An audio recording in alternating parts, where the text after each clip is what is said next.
Here are the 6 books I read in June and July. First book I read was Redeeming Six by Chloe Walsh. I gave this book 4 stars because it's very long. It's like 750 pages, which is insane, but yes, they're that deep. It was really good though, the ending, I was very happy with how it turned out. It's just, I love Joey and Aoife, okay, I love them, but Johnny and Shannon will always have a special place in my heart, so 4 stars.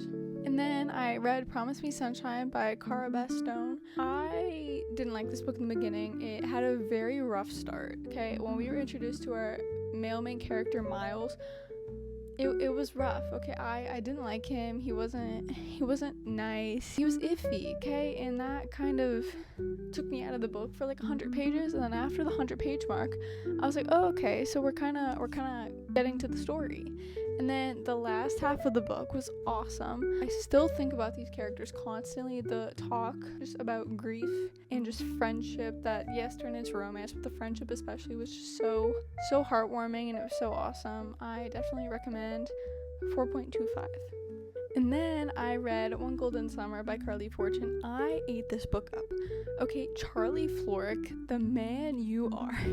This book was so good. Okay, the summer vibes are just immaculate. Okay, they can't get better than this. Okay, Alice is our female main character, and she's a photographer, and just the references and kind of little bits we get from like her photography world are just so good, and the way that they connect to Charlie is just awesome. Okay, the romance was so good, all the characters were so good, and I am so happy I read this.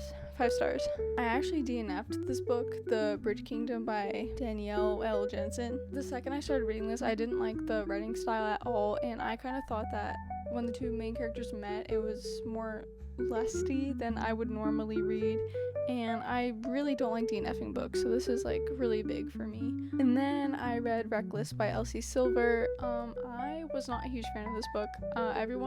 Most people say that this is their favorite in the entire Chestnut Springs series. This might be one of my least favorites. I preferred it more than Flawless, which is the first book, but I didn't like it. I loved our male main character, Theo. Okay, I love him, he's awesome. Winter too, I love them as characters. It's just the main problem, like, that started the whole kind of adventure in this book, I thought was just so stupid. I didn't like it. I was really disappointed. I was actually reading it for a while, and I was just getting into a slump because of it, so I actually didn't finish it. I had about 50 pages left. I'm just like, I can't do it anymore. I get the point. I'm done, but I'm still counting it as read, so I'm gonna give this like 3 stars. I think in the 2 range is way too low. And then finally I